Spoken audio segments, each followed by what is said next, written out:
이스라엘 팔레스타인 분쟁. 그들이 싸우는 이유는 이스라엘 팔레스타인 분쟁의 뿌리를 자세히 살펴보겠습니다. 유대인의 역사관념. 유대인들은 자신들이 절대 멸망하지 않는 민족이라고 믿습니다. 고대 근동의 다양한 제국들이 사라질 때마다 유대민족은 살아남았다고 믿었습니다. 그러나 약속의 땅에서 벗어나면 형벌을 받게 된다고도 믿었습니다. 이 기간을 디아스포라라고 부르며 약속의 땅으로 돌아오는 것을 알리아라고 합니다. 디아스포라의 오랜 역사. 유대인들은 오랜 기간 동안 중동부 유럽과 북아프리카, 아라비아 반도 등 여러 지역에 흩어져 살았습니다.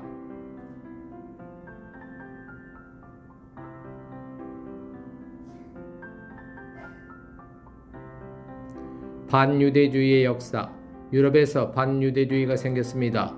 기독교계 유럽에서 언어와 종교가 다른 유대인들을 불편하게 여겼습니다. 4세기경에는 로마가 기독교를 공인하면서 이 역시 더해졌습니다. 유대인들은 종교 개정을 강요당하기도 했고, 그렇지 않으면 추방당하거나 박멸시키는 등의 학살이 있었습니다.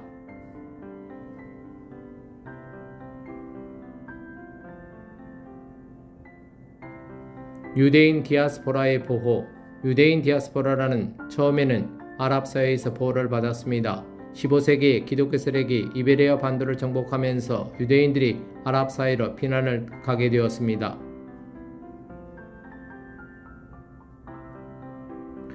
시오니스트 운동의 시작. 19세기 후반부터 시오니스트들이 약속의 땅을 타지권에 들었습니다.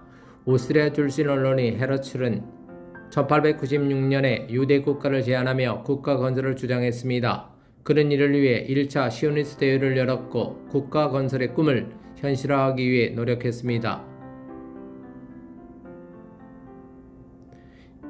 영국의 개입. 1차 대전 시기 영국은 중동에 개입하게 되면서 유대인들의 귀환을 지원했습니다. 영국은 1917년에 벨포어 선언을 통해 팔레스타인을 유대인의 고향으로 지정하고 지원을 약속했습니다.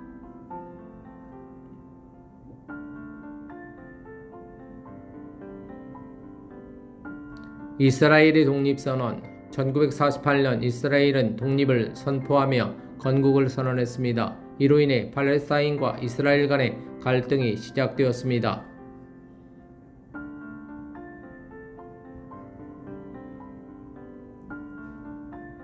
갈등의 변화. 이전에는 아랍 사회가 유대인 디아스포라를 보호했지만 이스라엘 건국 이후에는 상황이 바뀌었습니다. 이로 인해 두 민족 간의 갈등이 더욱 복잡해졌습니다.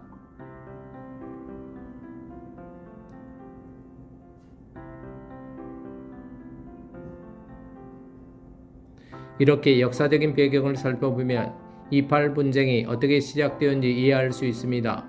이 갈등의 해법을 찾기 위해서는 역사를 면밀히 살펴보고 상상력을 발휘해야 할 필요가 있습니다. 현재 상황만을 고려하면 오해할 수 있으니 역사적 배경을 고려하는 것이 중요합니다. 이스라엘과 팔레스타인 분쟁. 그들이 싸우는 이유는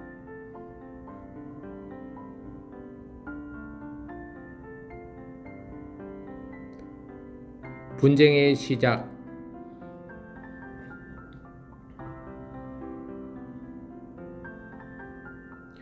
중동의 패권 국가였던 오스만 제국이 1차 세계대전이 패망한 뒤 팔레스타인으로 알려진 지역을 영국이 장악하게 됩니다. 당시 이곳에 사는 사람 중 대부분이 아랍인이었고 유대인은 소수민족이었습니다. 그 뒤 국제사회가 유대인을 위한 고국을 팔레스타인 지역에 건설하는 과제를 영국에 안기면서 두 민족 간의 긴장감이 커지게 됩니다. 유대인들에게 팔레스타인 땅은 조상들의 고향이지만 팔레스타인 아랍인들도 이 땅의 영유권을 주장하며 계획에 반대했습니다.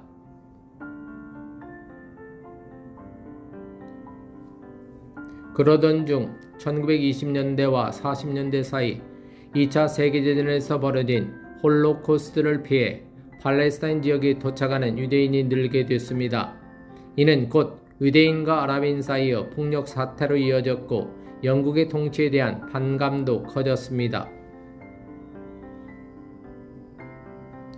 1947년 이후에는 팔레스타인 지역을 유대인국과 아랍국가로 분리하되 예루살렘은 국제공동 통치구역으로 두는 팔레스타인 분화란을 통과시킵니다.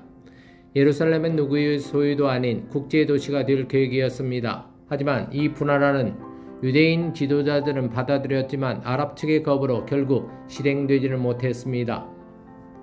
이스라엘의 건국과 대참사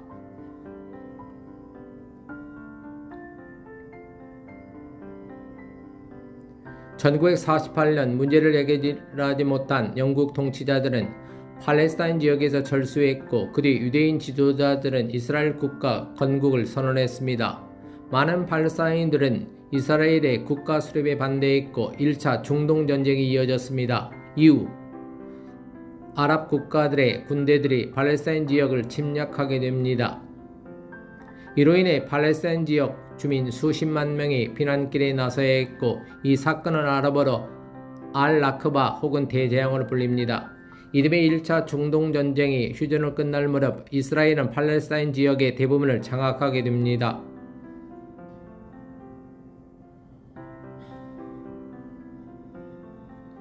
오늘날 서안지구로 알려진 땅은 요르단이 차지했고 가자지구는 이집트가 점령했습니다. 예루살렘의 경우 서쪽은 이스라엘군 지역, 동쪽은 요르단군 지역으로 나뉘게 됩니다. 하지만 참전 세력들 간 서로를 향한 비난이 끊이지 않으면서 이 전쟁은 결국 평화협정을 맺지 못했고 이후 수십 년 동안 더 많은 전쟁과 싸움이 지속되고 있습니다.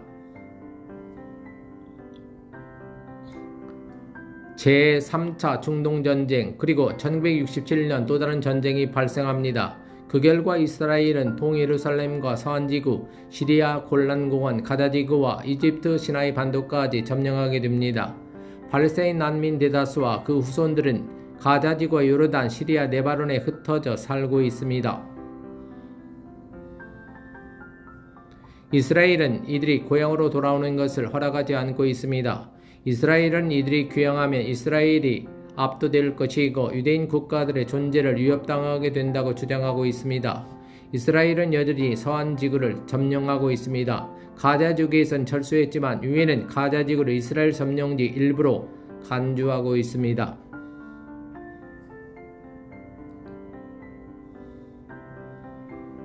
이스라엘은 동예루살렘을 포함한 예루살렘 전체를 자국의 수도라고 주장하는 반면 팔레스타인들은 동예루살렘은 자국의 미래의 수도라고 주장하고 있습니다. 미국을 비롯한 몇몇 국가들은 이스라엘의 주장을 인정하고 있습니다.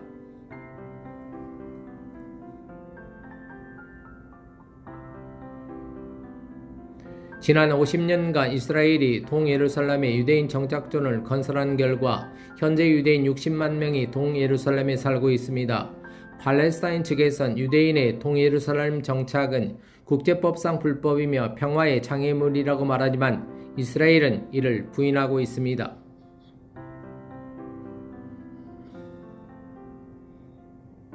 오늘날 무슨 일이 벌어지고 있나?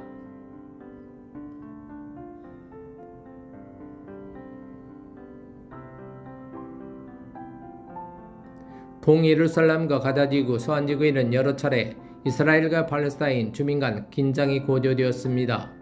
가자지구는 하마스라고 불리는 팔레스타인 무장단체가 장악하고 있는데 이들은 이스라엘과 여러 번 대치해 왔습니다. 이스라엘과 이집트는 하마스의 무기를 반입되는 걸 막기 위해 가자지구의 국경을 철저히 통제하고 있습니다.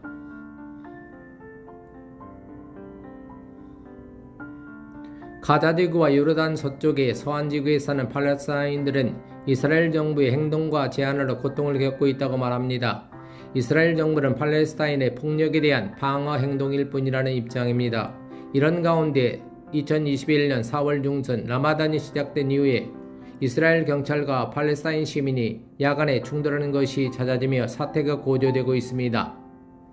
여기에 이스라엘 당국이 동예루살렘에 거주하는 팔레스타인 시민 일부에게 퇴거를 위협하면서 팔레스타인들의 분노가 더욱 고조되었습니다.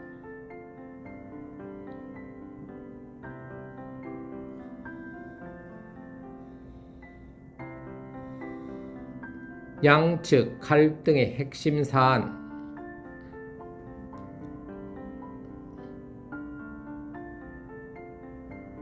이스라엘과 팔레스타인 사이에는 서로 합의하지 못하고 있는 수많은 문제가 산적해 있습니다. 팔레스타인 난민 처리 문제에서부터 이스라엘이 점령 중인 요르단강 서안 지구의 유대인 정착존의 잔류 문제, 그리고 양측이 예루살렘을 공유해야 하는지 아닌지가 해결돼야 합니다. 또한 팔레스타인을 국가로 만들어져야 하느냐는 가장 답하기 어려운 문제이기도 합니다. 양측은 25년 넘게 평화회담을 해왔지만 지금까지 갈등을 해결하지 못하고 있습니다.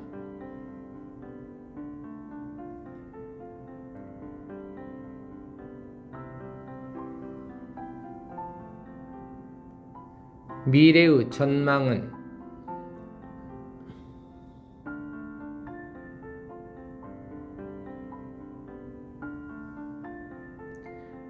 결론만 얘기하자면 이런 갈등 상황은 쉽사리 해결되지 않을 것입니다. 지난 2020년 당시 도널드 트럼프 미국 대통령은 중동 평화를 내놓았습니다. 베냐민 네타냐후 이스라엘 총리는 이를 세계의 딜이라 부르며 환영했지만 팔레스타인은 한쪽에 치우쳐 있다고 거부했습니다. 중동 평화는 그 뒤 실행되지 못하고 있습니다. 향후 어떤 평화협정이든 이스라엘과 팔레스타인 모두의 동의를 얻어야 할 것입니다. 그렇게 될 때까지 양측의 갈등은 이어질 전망입니다.